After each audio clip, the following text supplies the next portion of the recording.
We're ready to go. Okay. Well, thanks for coming in on such a nice day. I know some of you didn't want to, but nice to have you here. We need the company. So,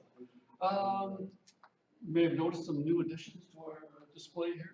Somebody just dropped them in the channel. Very nice. Yeah, we're starting to look professional, aren't we? We're kind of excited about it. So.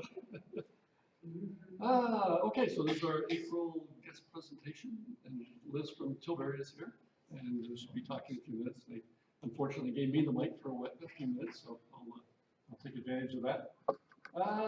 So Cindy's recording this, put it on the YouTube channel, so if you ever want to see a past presentation, they're all there. And we're, so Cindy decided to put in a slide to ask, is there any particular family that you're researching, and maybe somebody else in the room is researching the same one or something? So anyone researching your, is it Your? Yeah. Well, I've got a lot of your stuff, but right now I'm working on the tailors in Tilbury. Okay. And now, is it yours related to the farm out in by the airport there? Yeah. Oh, okay. That's a bicycle path there, so that's why I know. I think if I was driving, I would have gone too far. Well, I've been here since 1840. Yep. Yeah, it's just on that's Division Road, I think that's that far. Pardon? Is it County Road 9. County Road 9? Yeah. Okay, yeah, just. But yeah, if you ever want to go for a bicycle ride, it's a bike route, you can see it. So. Anybody else? Any other family names that you're researching that you're looking for contacts? Yeah, I'm researching the Williams from Tilbury, and I was out at the museum, and they had a ton of things that I took pictures of with on my phone. I'm still going through them. There's so much information. Lots of Rams in Tilbury. And she's signing up for membership, I know. Okay, well, OGS, I think most of you know about the OGS. Is there anyone that's not familiar with this, or Ontario ancestors, as we call ourselves? So we've been around quite a while, and some of us have been with us that long time.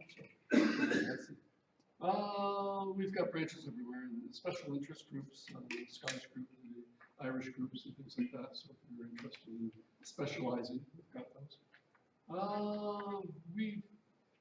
Our group, we've got, you know, if you have research questions, we can try to handle that. And, I know Linda loves working on problems and brick walls and things, so feel free to ask for help. We have our monthly guest presentations, and today is one of them. So. We have our 2 websites and Facebook. Is everyone on our Facebook? It's, I think it's useful. We do see questions coming in there periodically. There was one this week, I believe, someone looking for info. So definitely that's another good place to post questions. Upcoming events, next month we have the French Genealogy group who are at Maryville on the corner of Prince Road and College. They're going to come and give us a talk about the King's Daughters, basically. So if you're interested in learning more about that and have French heritage, My husband's side, yeah. bring him. So it should be interesting. It won't be a long. Yeah. Oh yeah. That's the other thing. It's going to be upstairs. This room.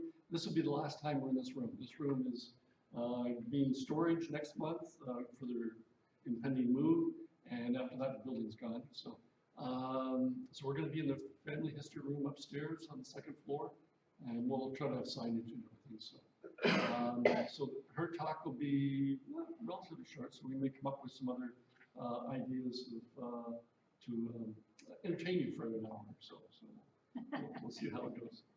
Road trip. We organized a road trip at the Burton Collection. It's also with the Detroit Society of Genealogical Research. So Mark Bowden's going to give a talk and give a tour, a small tour. But if you've never been there or want to go there and learn more about what they've got on their computers online, the book collection, and he's also going to give you time to ask questions about maybe family history research in the Michigan area. So, so we've organized basically a carpooling situation for Saturday, June 1st. Probably we'll probably start meeting at maybe the Dorwin Plaza, someplace near there. Organize maybe 3 or 4 cars to go over to the Detroit Public Library, just on Woodward. But we have a small pad of paper over there. If you can put your name and email address, and we'll try to coordinate it that way. And we'll also have a Facebook event group going as well. You need your passport. Yes, passport or your Or Nexus. Nexus or enhanced driving license and that. So that we went 7 years ago. We did a tour there, and I think we had maybe 15 people or so. I think we liked it. Some of us went to the King's Bookstore after. If you've never been there, that's a great used bookstore for stories of used books, and they have a Canadian section and different other areas of the U.S. as well. So, and I think a few went to the Detroit Historical Society, which is right next door to the public library. So we can kind of make it more than just the Burton collection if you're interested in making it all day. So anyway, we'll organize more by next month. We'll have more details as to who's driving, where to meet exactly. So anyway, it should be good. Let's see, the conference. I signed up for the conference. Malcolm has signed up for the concert. Linda is not going to be able to go. Cindy is definitely going. Anyone else? I'm going to the marketplace. Oh, good. Yeah, the marketplace that's probably where I'll be. I think they're sticking me on a table to talk to people. So, anyway, well worth going. It's always, these conferences are always good. And you meet a lot of the exhibitors that are selling like ancestry kits at really good prices. So that's probably worth the trip as well. So anyway, other than that, it's a good time. They do have, I think there's things going on, tours going on Thursday. There's a barbecue on Friday night. Saturday, they've got their marketplace plus all the speakers are going on Saturday and Sunday. So. And the train runs right there and it comes right back. So it'll be easy to take it. Oh, okay, so more on the conference. Just go for the weekend or just go for the day. You don't have to sign up for the whole event. So. And I think that the package deal is on.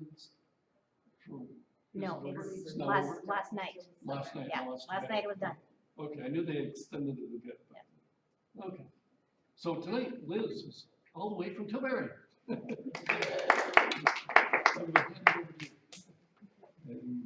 you know,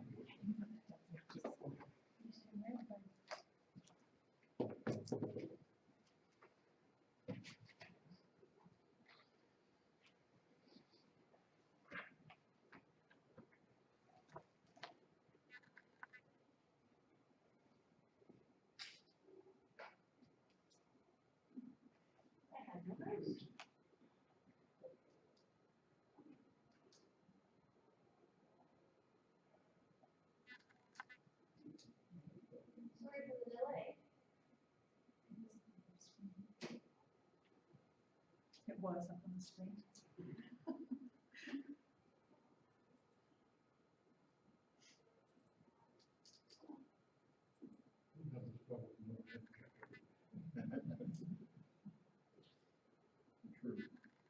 It's not on the screen, Cindy.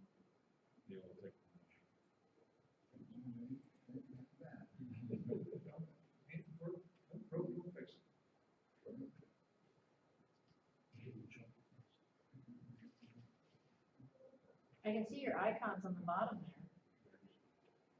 No.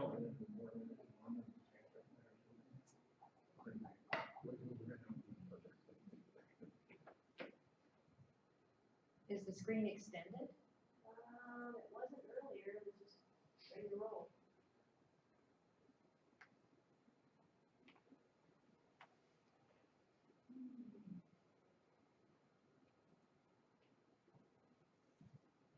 There we go. Don't do anything else, just stop. Hold your mouth, hold your tongue.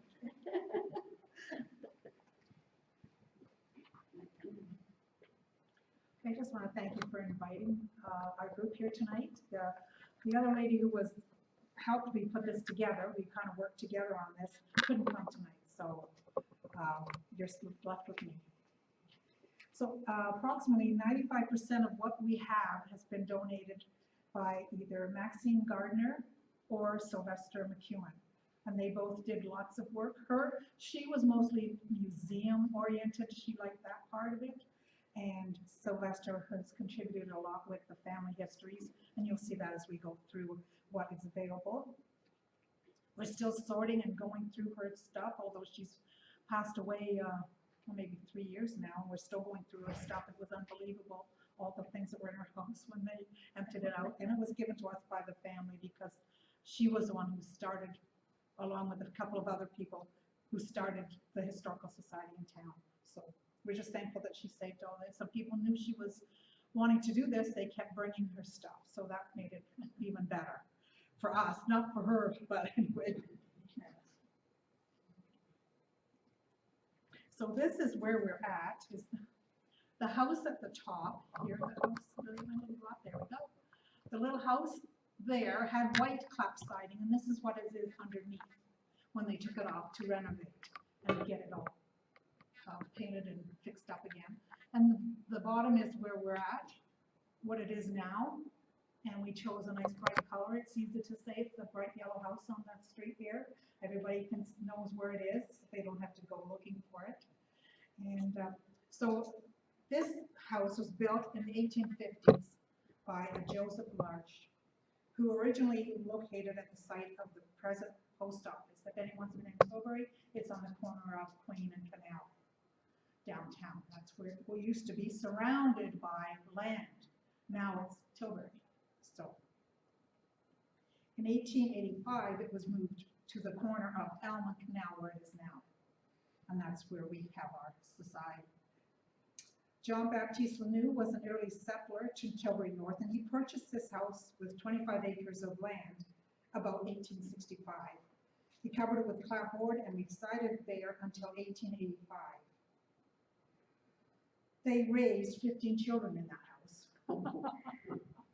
And it's only upstairs, I think there was a wall dividing, boys and girls. I think some of us have all been raised in those homes.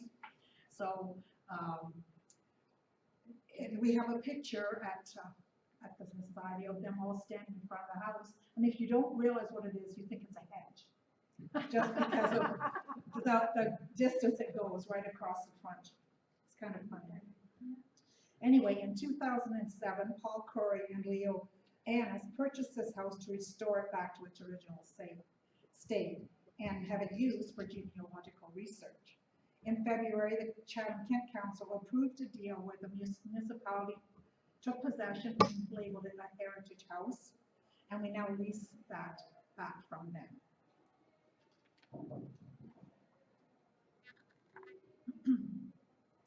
We have these books of the French families of the Detroit River region, and they are great and genealogy books of ancestry. The girl who helped me, Margaret, tells why she thinks they're so great. She didn't know much about her dad's side of the family, so when she started doing her tree, she knew her grandfather was born in Bell River, and she went to the library and found these books in the library and discovered all her ancestors all the way back to when they started. They came from France to Quebec in 1691, then to Assumption and Sandwich in the late 1700s. And this is what got her started when she found all this information. If you know her, you'll know that once she starts on something, she just goes and she never lets up until she gets all that she wants. So then, now that she's not working, she decided to do her mother's side of the family. So it began again. And her mom's side lived in Tilbury. And that's where she found us and has been coming there ever since. She's been there about 2 years now. And these books are in very good condition. I don't know where they originated from, but they were given to Maxine, so this one came to us. We have volumes on the French-Canadian families because around Tilbury, it's French. Bell River's French, you know that. And so we have these books. It's an 8-volume set that's in French. So some of us are lost, although thank goodness we do have someone in our group who speaks French and can read French. And so these the translation of comments by the author, Syrian Tanguay, you probably heard of that name, I don't know myself, I'll talk about that later. Research took this author to France, the Mississippi, and the Gulf of Mexico. His work took 25 years to compile these books. And because French immigration was not important in the 18th century, there's a lot of information that wasn't there. So I had her translate for me. He also writes, this type of work might be boring to many, but has always intrigued me. And I know a lot of you are feeling the same way. He was asked to do the genealogy of a nation, and now Canadian people can trace their family tree from the first French settlers. So if it wasn't for him, a lot of the information that the French people want to find out would probably have taken them a little longer to find. So a lot of the French families in this area go back to Quebec. They can trace their ancestry back to Quebec because of these books, basically. Obituaries. We try to keep the obituaries of the people in Tilbury and surrounding areas because we have so many groups of historical societies that we have to narrow down what we save. And I know you probably are the same way. You can only save so much, so we take our town and save that. And if we need information from somewhere else, we know we can come to any one of your groups. So Are the they at the house? Are they at the museum or are they at the library? They're at the house. It's actually not a museum, although people call it a museum, because that's what she wanted to begin with, Maxine. But there was no room for all the things that she wanted to display. So she just kept the paperwork, which was the genealogist part of it. So we're actually the genealogy society. So we try to tell people it's not a museum just because they are expecting way more than what we have. You know what I mean? Yeah, so. And you know yourself that obituaries contain a lot of information about a person, you know, whether they were married, who they were married to, their birth, where they were born, when they died and where they're buried, their children's names, their parents' names. You can find a lot in obituaries. Sometimes what they belong to or what their interests were. You can find out if they belong to, like, if they had served in the army, and that takes you to another branch of research. So it's interesting that we can do this. And like I said, we try to stick to those around town. The Tilbury Times is our little newspaper. And we try to, we're trying to index and save all the information on births, deaths, special dates. And we try to cover from Berlin area to Comberg, just because that kind of, because that's how people are related to each other in that area. You know what I mean? Like you find someone who lived in Berlin, actually they were from Tilbury or vice versa, you know? So we try to cover that area and know that beyond that, someone else has covered that area. So we just try to keep it limited. And we also have church books.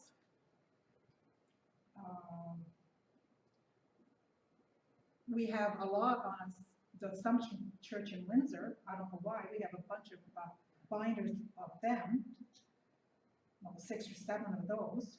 We have, and that's another thing. They're a great information source on a person's name, who they married, the date they married, the age, the parents' names, when they were born. So it's basically the opposite of your obituary, but it contains all that information. And you can get when they were, where they were married and everything. So these books are just priceless for someone doing research. The family ancestry. Now this is how Margaret puts her thing. She puts everything together. Some of the books that we have, just because Sylvester did his research before computers, everything he has is handwritten. There's none of the pictures up there that he didn't have the archives to go to because he did this, I don't know, 20, 30 years ago when he compiled all his things. So when she finds something, she just adds it to a page. And she is, like I said, very thorough in what she does. And it makes it nice for someone who's looking for that particular item. And we do have a lot of family trees by Sylvester Stallone, and like I said, it was done way before computers, so everything's by letters, and we have some of these letters. We have, like word of mouth, or just government documents. And a lot of people have donated their family trees to us as well, or donated copies of their books. So she likes to make sure that they have everything there, which only makes sense, right? We also have lists of cemeteries from Kent, Essex, an index reference books. And of course, that's a never-ending job, as we all know.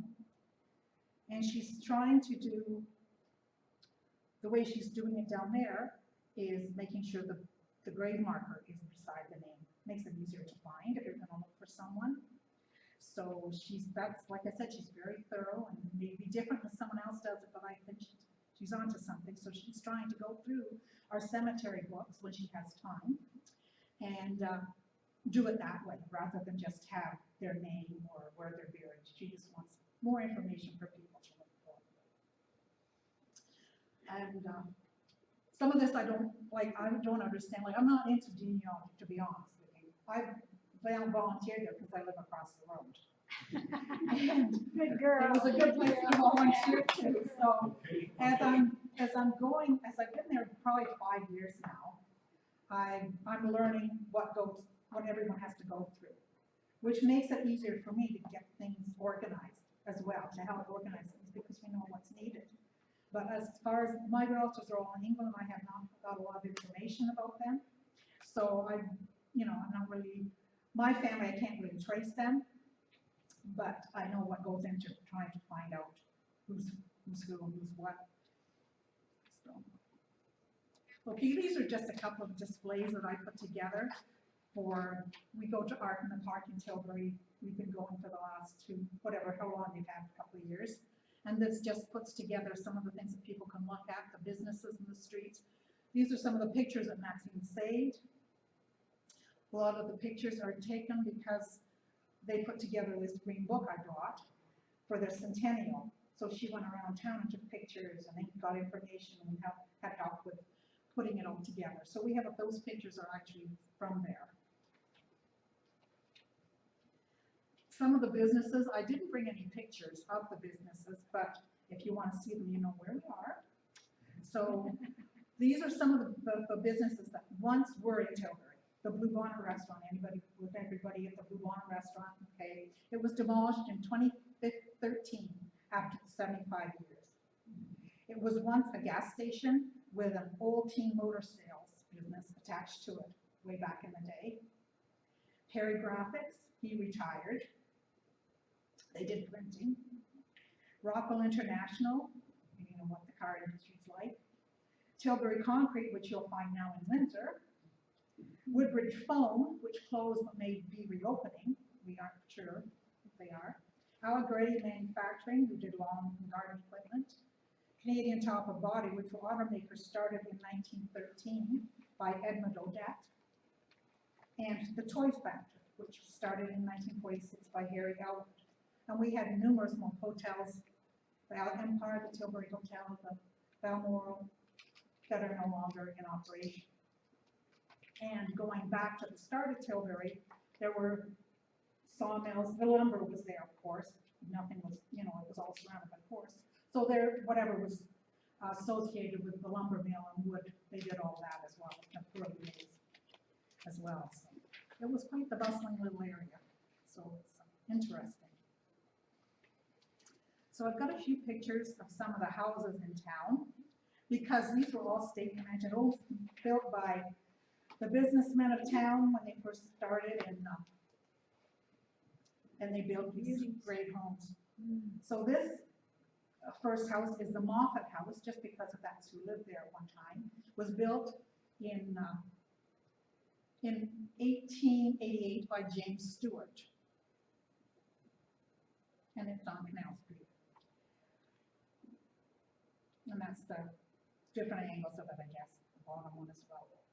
It's a beautiful house.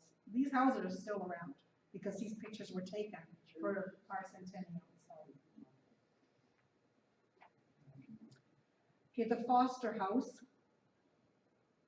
was built in 1905 by Mr. Lewis. That's the one on the top. The one at the bottom was resided in by James Stewart and later owned by the Odette family. And the land surrounding this house at the bottom here was donated and became the Memorial Park and the Odette Senior Garden that's there today. So all that land was donated to Tilbury for its use. The Richardson House was torn down to make way for a giant tiger store or a sand store at one time, the bargain shop now. And so it was behind the post office across from the alley that's behind the post office uptown. So yeah, they didn't treat these houses very well when they wanted to put up either a parking lot or some other business, unfortunately. So, but it's a gorgeous home, would have been a gorgeous home. The house on top, the addition at the side, the flat roof at the side, used to house a dog grooming place. So that I'm sure was an addition to the original house that's standing there. It's still there, it's still around. The one at the bottom is now the beauty salon and has been painted a couple of times. It's now blue. The poles of, beauty, whatever, nail salon, beauty, all that stuff, almost a spa.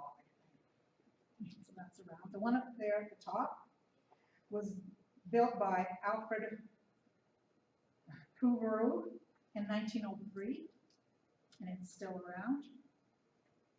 The house at the bottom is called the Hatton House, built in 1901 by William Hatton, whose descendants lived there until 1968.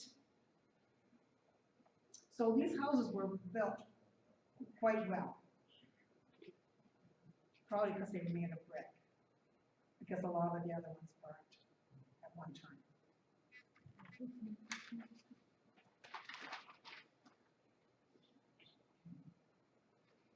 So we also have yearbooks, starting from 1929 when the Tilbury High School opened. We have a few that are missing, but not everyone wants to part with their high school yearbook. We've asked a couple and they said, I don't know if I want to get rid of it yet. And so we're still working on them, but we may get them yet. We have some phone books as well that may help locate someone who's lived in the area. Scrapbooks that someone put together. Unfortunately, they glued the newspaper clippings to construction paper or something like that. It makes it very hard to separate them out if you want to put them in some other grouping, because it's just clippings they put together. We have old atlases, and I saw a bunch. We went upstairs, but they have upstairs. We have a few copies of those as well. As you can see at the bottom, they're so huge, but they tell a big story of who owned the land and what was located where. It's quite interesting. Files, we have information on families that we update from the local newspapers and the family members who donate information that they are maybe getting rid of. They don't want it, their kids don't want it. So we told them, don't throw it out, just bring it to us, and if we can't use it, we'll see who can. And hopefully we'll get the word spread, and then we won't have to be sorry that we didn't get this.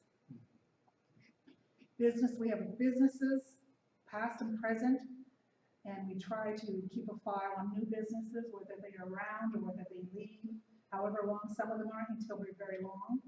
Unfortunately, some of the buildings in town are owned by corporations from Toronto, so that they don't realize that we can't pay that enormous tax or business property tax or whatever, so they can't survive. We've had a lot of turnover in the last few years down the main street, and it's sad. It's really, it is. We have information on the schools, the secondary information, elementary and Catholic schools. Past students and events have been gathered, and we try to get people to name the people on these pictures, because we don't know who these people are half the time. Because it was just not important to label them unless, you know, someone asked them to, unfortunately. So we have lots of those. And we have scrapbooks of church events and records of special occasions from all the area churches. A lot of area churches, because they've been around for so long, put together either a centennial book or a bicentennial book, or, you know, 150 years or 125 years. So we have those which contain a lot of information on what families were actually in that area at that time. So it's quite a lot of stuff. I didn't realize, you know, people saved all this. So, and we have maps. Some of them, this is just a portion of what we have. That some have been laminated, some are just on, you know, just the paper. But it tells you who lived where and what was going on. And we have these posters of auction sales that took place, and who was the auctioneer, and and we also have the advertisements where it says, like, you know, loaf of bread, 10 cents, and things like that, you know. It's kind of depressing to look at them all, but, you know, because the price has gone up so much, but we have some of those. We also have, someone must have really liked the royal family, because we have scrapbooks of Queen Elizabeth II and all that, from when she started to, you know, whenever. And we also have war events in 1944, for those who like that information. And we also have a lot of information on the Tilbury veterans, put together by Sandy Tatro, who used to be a librarian in Tilbury for a while. And she spent years collecting all this stuff on the servicemen. She's still working at it, trying to make sure that people can find where they're buried, and whether they're at home or whether they've been buried overseas. And she can go, now you can go on the computer and get all that information, which makes it so much easier, but it's still a lot of work because there's a lot of people involved. So if you need to look for a gravesite, maybe they might be in this information. We've taken these on display at the Legion uptown in Tilbury for Legion Week, and also on November 11th. We've had them there that people can go through, and some people go through and just, oh, that's my grandfather, or this is so-and-so, I know them. And so it makes it interesting for people who maybe don't have this information at home. And if some of them haven't had the information on the grandfathers, and then asked us for copies, which makes it, you know, that more important that we save all this stuff. And like I said, Maxine wanted a museum. So these are some of the things that she saved that we've got upstairs. There's an old sewing machine, an old typewriter. This is someone's big trunk. This is one of the soldiers' bags. We have a uniform, we have an overcoat, we have an old spinning wheel, the old clothing. And it's just interesting. It's unfortunate we don't have more room to house the stuff that she had, because she must have had. We still have slides. We have a movie projector. We have, there were at least 6 or 8 typewriters that she had. And we saved the one that she used. The others we were able to either donate or sell for fundraiser. But that's the one that she used when she did all her work. Okay, we were able, through a grant, to buy printers, scanners and printers to digitize our newspapers.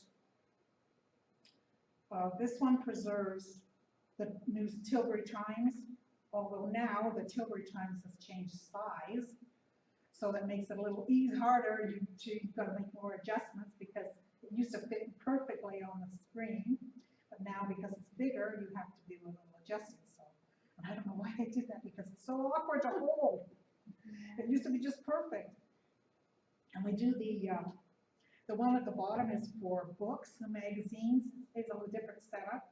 So we're saving them on the files on the computer, And we have a backup copies as well for anyone who might want to look at them. But, and we have this one here, this scans the books and the times. We just were able to, Margaret, because she is so involved in all this, she was able to get us some good deals on these machines, because she bought them for herself and said, you can get this for this price now. So we were able to grab these at a good price, which was ideal. Although, like I said, we were able to get a grant to purchase these things. You can scan those, high school, what do they call them? The yearbooks? Yeah, you can scan the yearbooks. Yes. And bring them in and give them back to the people. Yeah, well, Like Dave does. yeah, we'll have to start doing that. We're still in the process of learning how to use these machines, and we only have maybe 1 or 2 volunteers Yeah, I know about that. that are willing to do that, you know what I mean? But it's just yeah. a thought. Yeah, oh no, we've, yeah. And this one here will do, as you can see, we'll do this size, 24, almost to 4 feet long. It's only 24 inches wide, but it will go a long ways to get, if you want to do a family tree and get it all spread out in front of you. You can see the different sizes, and it will enlarge, of course. And we've enlarged maps. Makes it a little easier to read some of the names on them, and posters. And she did, like I said, she has one at home. She did her daughter's blueprints for her house. She copied them so that they could be used.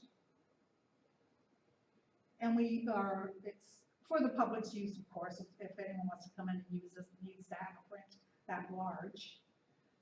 And we just ask them for a certain amount to cover the ink, because the ink is quite expensive, as we just found out when I had to go buy some.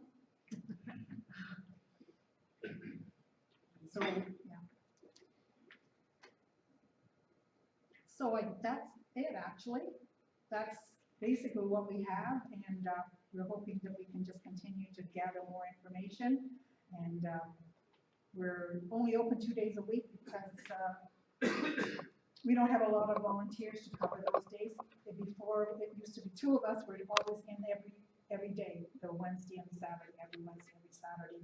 But now we're getting more so that we can feel free to take time off if we need to, because you need to have 2 people there at all times, just because things can disappear. And if someone wants a question, maybe that other person will know it if you don't. So we just try to be there as often as we can, yes. So what hours? 1 to 3 in the afternoon on Wednesday and Saturday. We're usually there on holiday weekends too, because unless someone goes away, there's always someone else who wants to have a house, because there's a house full of people. So we're closed through Christmas and New Year's. That's the only time we're not there, because too many people go away. That's okay. Now I bought a copy of the Tilbury story, which was put together for the centennial, which I asked him $10.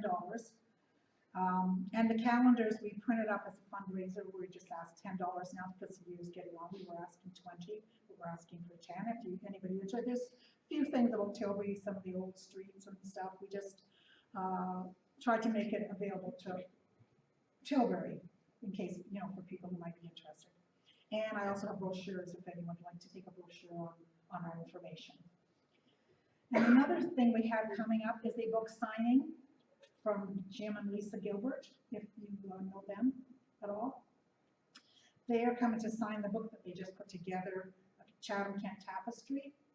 They're coming on May the 11th at 1 o'clock, which is a Saturday, to come and either sign books or talk to you about whatever. They're very knowledgeable. I ran into them the other day. Apparently he had a mild stroke. There's nothing physically wrong, but he had been in the hospital last week, and he's doing fine, and they're hoping that he'll go back for the summer. They're booked still, pretty much every weekend. I think they're booked doing some presentation or some history walk or something. So they're really good people. They came and got a lot of information from us for this book, so that's why we're having them come in. anyone wants to see what we're about, that's a good day to do that, so. On your family history books that you have, Mhm. do you have a list of all the ones that are available? Like, would it be available online, or if someone was, you know? I someone was- don't, Well, okay. but it's something that we could think about doing because we have probably 100 or more. Yes, I assume you have these histories of Queen School and. yes, we have a lot of fun on Quinn, but that's, You wanna, can you, raffle them off or something, would it be worth your while? Or- well, we, I have 2 of them. I would love to have the one copy if that's okay. Do you have, recipe books, from the Women's Institute or I'm trying to little think. gray ones? I know what you mean, yes, I'm trying to think if we do or not. Some of the stuff we haven't really looked at again, except for the initial time we got it. So I can look through and see. I'm not sure if I have them or whether I've given them away. Right. I'm not sure either if we have anything like that, but I will look, I'll look through. yeah. So, thank you, thank you.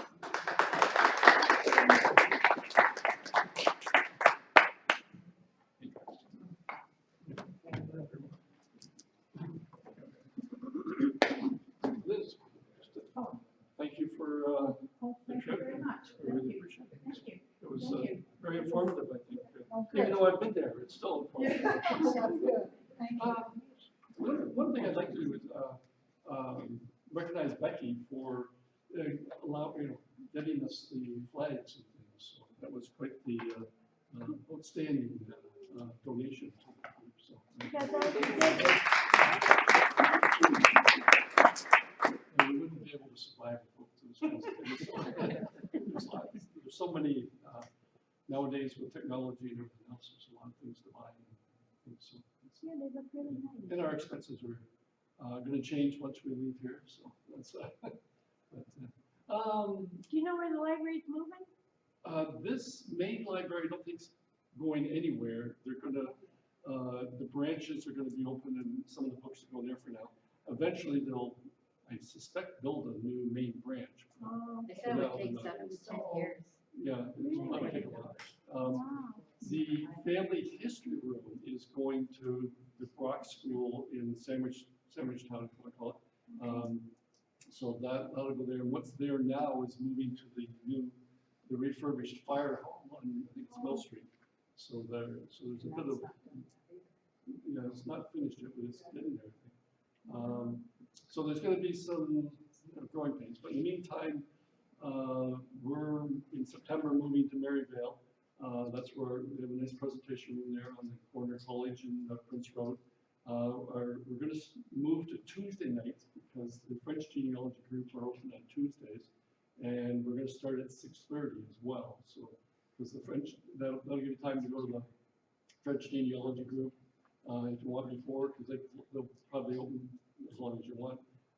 But that'll give them an opportunity to come down and meet with us at our guest presentations as well. So we're trying to partner a little stronger with them, and they're the ones that really helped us get to Maryvale. So, like, yes, Okay, which Tuesday of the month? Be the second Tuesday. So, Because we have a conflict on the second Tuesday of the month. We may have to quit OGS. or you could tell me.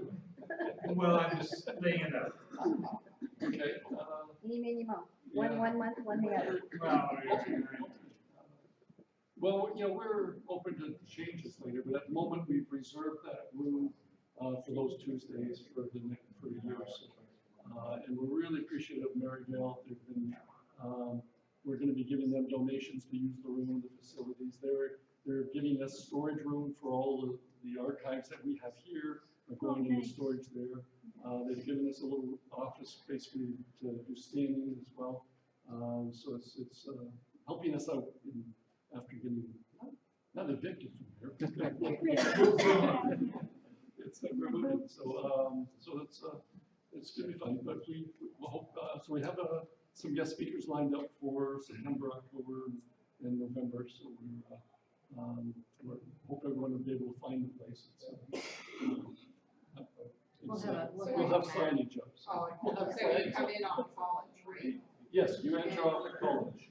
Couple of driveways. Yeah, the second driveway. Look for our flags. Yeah, Look for our new flags. we'll have these hanging from up there.